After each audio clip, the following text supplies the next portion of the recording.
Going on, everybody? It's Mr. Gustin. I'm back in the physics conference room. Today we're talking about electric fields, specifically electric field as vector and electric fields as a mathematical equation. So let's take a look. Our note for the day: electric fields are vectors. That means they have a direction and a magnitude. So electric fields point in a certain direction. They are represented by an arrow.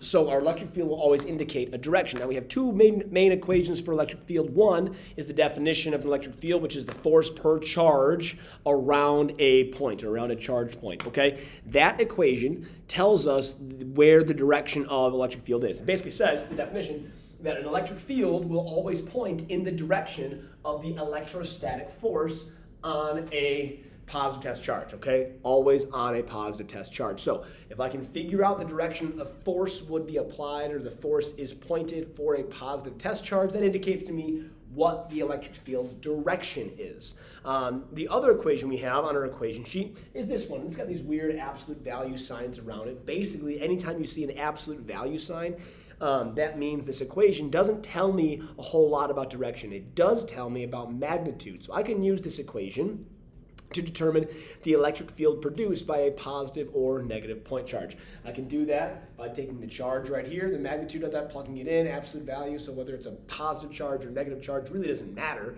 but I take it by Coulomb's constant, divided by the distance away I am squared, and that will tell me what the strength of the field is around that point charge. It will not tell me the direction, so we have to remember that electric fields always point away from positive point charges and towards negative point charges. Why is this? That's because we defined it as we have it up here, okay? So that's the major concept. We have two main equations. One tells us about direction. It's based on force. The other one tells us about magnitude or strength. We can use both equations interchangeably. It's just based on what I have, right? This equation is like, if I know the charge of the thing producing the field, I would use this. And if I know the charge of the thing in the electric field experiencing a force from a point charge, I would use this equation over here. So when to use those equations is important. I've got two example problems for us over here, so let's start over here. First one, I've got, where'd it go? First one's over here. It is just 1 point charge. Okay, I've got this negative 1 nanocoulomb charge. It's a point P 3 meters away. My question is, what is the electric field out there at this point? So let's do some math. If I'm trying to figure out what the electric field is produced by this, I can start by drawing a picture. It's a negative point charge, which means I'm going to see electric field lines moving towards this. So I'm going to draw my E field first to give me a sense of the direction that electric field would be pointed in. And then at point P, because I'm trying to find the electric field out here, I want to use my equation that tells me that I want to use this equation over here, the one where I'm going to be using the charge of the object producing the E field. So let's go ahead and use that equation. The electric field is equal to Coulomb's constant times the absolute value of Q over R squared. Now, again, I'm trying to find that E field's magnitude. This is 9 times 10 to the 9th. That's Coulomb's constant. We have negative 1 nanocoulombs. Nano is times 10 to the negative 9th coulombs, divided by the distance, which I said was 3 meters. But I have to square that. Let's go ahead and pop this in a calculator, see what we get. When I go ahead and do this, 9 times 10 to the 9th, close that off, times 1 times 10 to the negative 9th. That seems like it's going to cancel out right there. Cool. Equals that number divided by 9. I get 1. My electric field ends up being 1.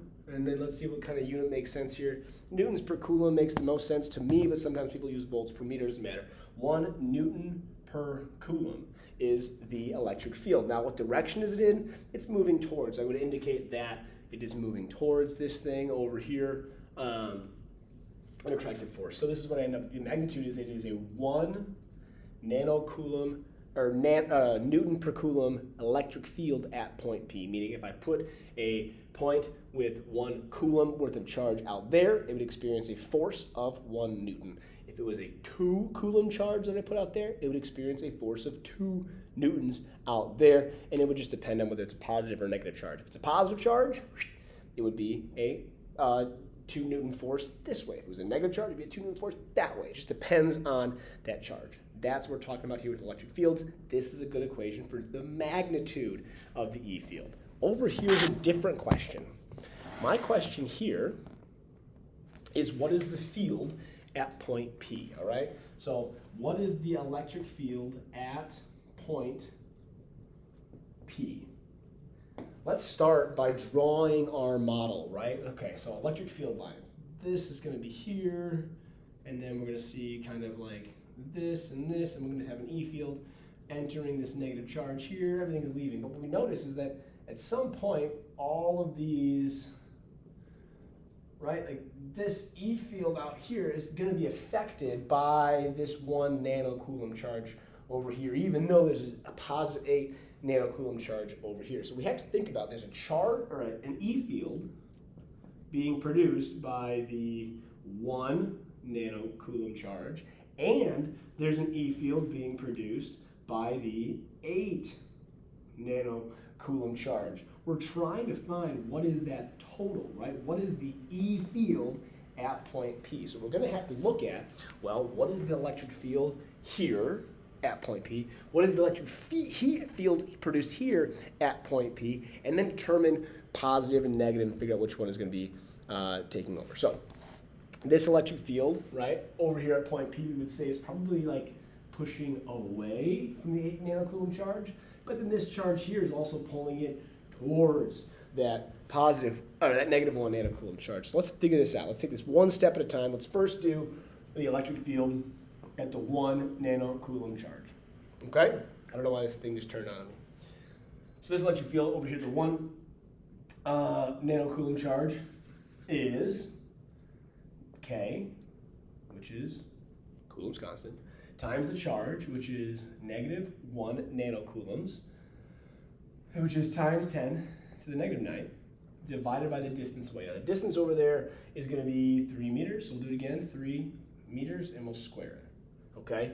Now this, right, this electric field is in the opposite direction that the other field is in.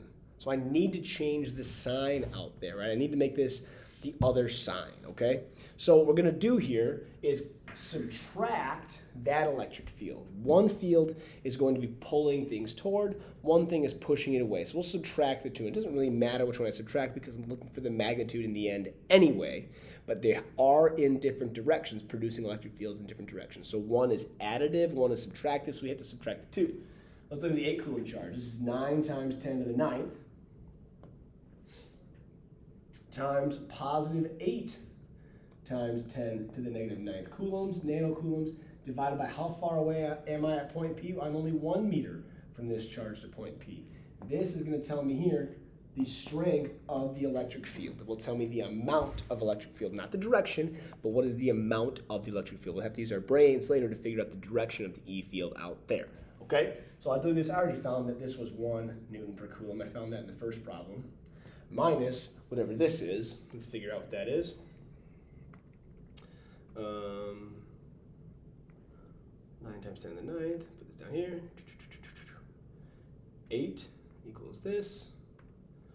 Divided by 1 equals this. 72. I get minus 72 newtons per coulomb out there for the electric field. Now, what does that mean? That means the electric field out there, I would subtract the two, is this is negative 72 newtons per coulomb equals the electric field out there. What does the negative mean? I don't know exactly. Let's make sense of this thing. Right? The magnitude of the electric field out there, the magnitude of it is 72 newtons per coulomb. We see that this electric field from the positive charge is pushing things away. Well, this little guy over here is attracting things. So what does 72 newtons per coulomb mean? It means that the 8 nanocoulomb charge is supplying, that should be 71, is supplying a force per charge of 72 newtons per coulomb at point P.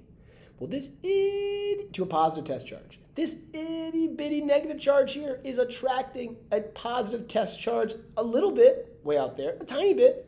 It's attracting it at 1 Newton per coulomb. So, because the 8 nanocoulomb charge is pushing away at 72 newtons per coulomb, and this itty bitty negative charge here is attracting a positive test charge at 1 Newton per coulomb, the net electric field at that point is 71 newtons per coulomb.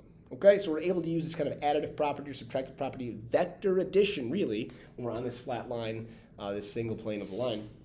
We're able to use this to calculate what the magnitude of an electric field is based on where it is. And the electric field lines kind of help us do that a little bit, okay? So if you got questions, drop in the comments of an email, ask me in class, all those good things. Until next time, though, see ya.